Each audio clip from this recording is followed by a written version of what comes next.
Welcome back to the channel, guys. My name is Chris, and this is going to be week 9 and 10 of the Webull account. We haven't had the time to record the videos for the account, but however, we have been investing into the account. So we did hit that $1,000 mark with the 10th week, and our account is still holding up pretty well, even though we had some pullback in the market.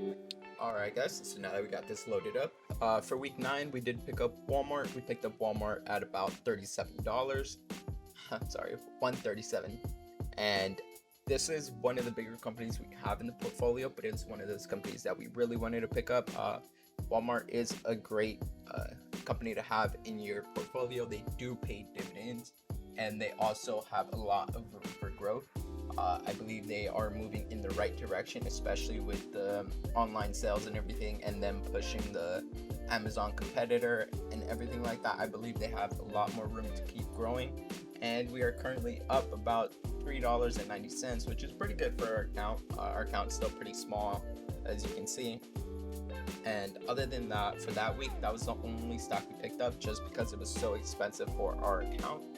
And then for the week of week 10, we did double down on a couple companies that we already own. So if you take a look right down here, we have AMD.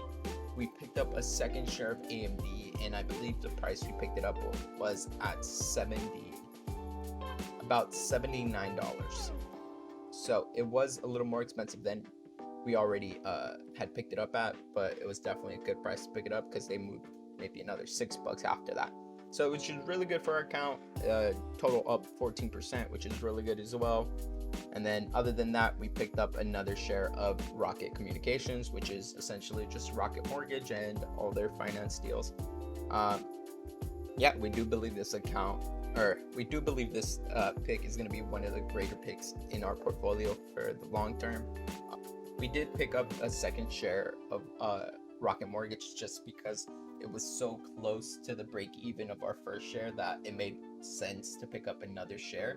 It was about maybe like 10 cents away from break even, and good thing we picked it up because we are still currently up about maybe 8% on that one alone, so that's really good for the portfolio.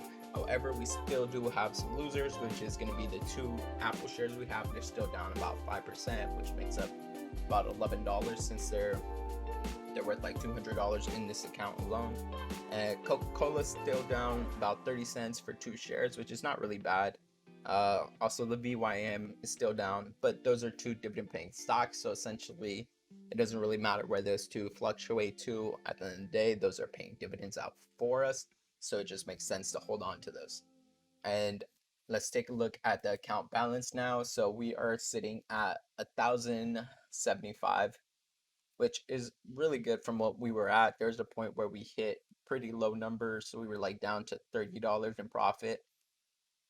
Yeah, we were down to like $30, $19 here. As you can see, it was pretty low, and we took a big gap up, so it helped us out a lot.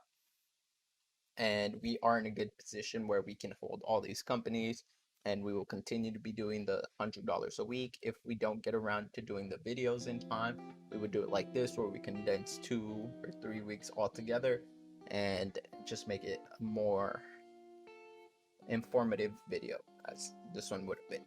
So thank you guys for watching. Make sure to stay tuned for next week, which is going to be week 11. And yeah, I'll catch you guys in next